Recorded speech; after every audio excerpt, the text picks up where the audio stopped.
അതെ, ഇദ്ദേഹത്തിന് ഈ കാളയ്ക്ക് മൂക്കുകയറിടുന്നതിന് വേണ്ടി കേരളത്തിലെ കോൺഗ്രസിന് മുൻപിൽ അവസരം ഉണ്ടായിരുന്നു. അദ്ദേഹം യൂത്ത് കോൺഗ്രസിന്റെ ഭാരവാഹിയാകുന്നതിന് മുൻപ്, അദ്ദേഹത്തിന് പാലക്കാട് നിയമസഭാ സീറ്റ് കൊടുക്കുന്നതിന് മുൻപ്, ഇതിനൊക്കെ മുൻപ് ഇവരുടെ കയ്യിൽ ഇതുമായി ബന്ധപ്പെട്ട വിവരങ്ങൾ ഉണ്ടായിരുന്നു. നമ്മളൊന്ന് ഈ ചർച്ച ചെയ്യുന്ന 3 രജിസ്റ്റർ ചെയ്തിട്ടുള്ള കേസുകളോ അല്ലെങ്കിൽ 3-4 പരാതികളോ മാത്രമാണോ ഇദ്ദേഹവുമായി ബന്ധപ്പെട്ടുള്ളത്? അതിലും എത്രയോ ഇരട്ടി പരാതി കേരളത്തിലെ കോൺഗ്രസിന്റെ നേതാക്കന്മാരുടെ കയ്യിലെത്തിയിട്ടുണ്ട്.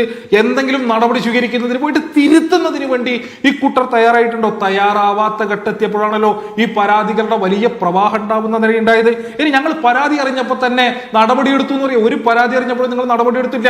ഇതിന്റെ വിശദാംശങ്ങൾ ഈ പറഞ്ഞ പോലെ സൗണ്ട് ബൈറ്റുകളടക്കം ഇദ്ദേഹത്തിന്റെ ചാറ്റുകളടക്കം പുറത്തേക്ക് കേരളത്തിലെ മാധ്യമങ്ങളിലൂടെ വരുന്ന ഘട്ടത്തിൽ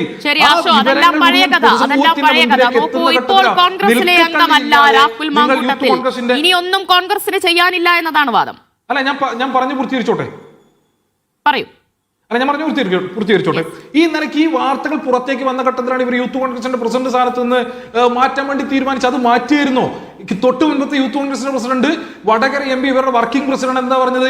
അദ്ദേഹം ധാർമ്മികതയുടെ പുറത്ത് സ്വയം മാറി നിന്നു എന്നുള്ളതായിരുന്നു അന്നത്തെ അദ്ദേഹത്തിന്റെ ബൈറ്റ്. ആ ദിവസങ്ങളിൽ അദ്ദേഹത്തിന്റെ ബൈറ്റ് നിങ്ങൾക്ക് ഓർമ്മയുണ്ടാകും. അത് കഴിഞ്ഞ് രണ്ടാമത് KPCC പ്രസിഡന്റ് കയ്യിലേക്ക് പരാതി വീണ്ടും കിട്ടിയപ്പോൾ ഞങ്ങൾ വീണ്ടും DGPക്ക് കൈമാറി എന്നൊക്കെ പറയുന്നുണ്ടല്ലോ. അല്ല, അതിനുശേഷവും വിവിധ പരാതികൾ ഇവരുടെ കൈകളിലേക്ക് ലഭിക്കുന്ന നിലയുണ്ടായിരുന്നു. വിവിധങ്ങളായിട്ടുള്ള ആരോപണങ്ങൾ പൊതുസമൂഹത്തിന്റെ മുന്നിലേക്ക് എത്തുന്ന നിലയുണ്ടായിരുന്നു. ഒരു നടപടിയെടുത്തില്ല.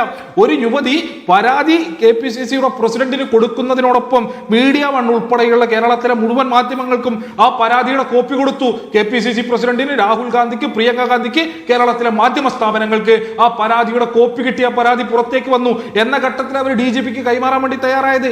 ഇനി ഇതടക്കം കഴിഞ്ഞ് ബഹുമാനപ്പെട്ട ഏത് ഘട്ടത്തിൽ ഇവർ പുറത്താക്കി എന്നുള്ള നിലപാട് സ്വീകരിക്കാൻ വേണ്ടി തയ്യാറാവുന്നത്?